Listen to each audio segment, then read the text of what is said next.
Modern history day 2 RPSC. विषय east India company की स्थापना 1600 15 मिनट की यूट्यूब स्क्रिप्ट। नमस्कार दोस्तों, आप सभी का स्वागत है हमारी आरपीएससी मॉडर्न हिस्ट्री सीरीज के डे 2 में।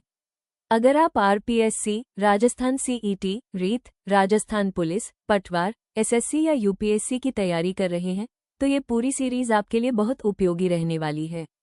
इस सीरीज में हम मॉडर्न हिस्ट्री को बिल्कुल आसान भाषा में परीक्षा की दृष्टि से पढ़ेंगे। आज का विषय है ईस्ट इंडिया कंपनी की स्थापना।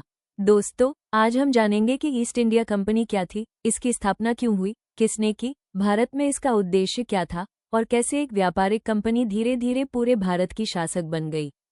सबसे पहले एक सवाल, क्या अंग्रेज भारत पर शासन करने के इरादे से आए थे? उत्तर है नहीं। शुरुआत में उनका उद्देश्य केवल व्यापार करना था, लेकिन समय के साथ परिस्थितियां बदलती गईं और वही व्यापारी भारत के शासक बन बैठे। अब समझते हैं पूरी कहानी। यूरोप को भारत की आवश्यकता क्यों थी? 15वीं और 16वीं शताब्दी में भारत को सोने की चिड़िया कहा जाता था।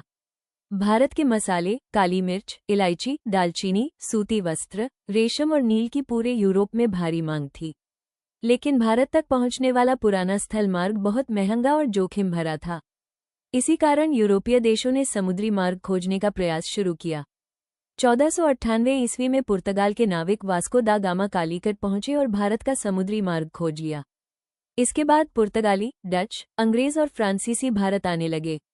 ईस्ट इंडिया कंपनी की स्थापना 31 दिसंबर 1600 ईस्वी को इंग्लैंड की महारानी एलिजाबेथ प्रथम ने एक शाही चार्टर जारी किया। इस चार्टर के माध्यम से अंग्रेज व्यापारियों के एक समूह को पूर्वी देशों के साथ व्यापार करने का विशेष अधिकार दिया गया। इसी संस्था का नाम था ईस्ट इंडिया कंपनी। यही दिन भारतीय आधुनिक इतिहास का एक महत्वपूर्ण मोड़ माना जाता है। कंपनी का उद्देश्य था भारत से मसाले खरीदना, सूती और रेशमी वस्त्रों का व्यापार करना, नील, चाय और अन्य वस्तुओं का निर्यात करना, अधिक से अधिक लाभ कमाना। उस समय किसी ने भी नहीं सोचा था कि यही कंपनी आगे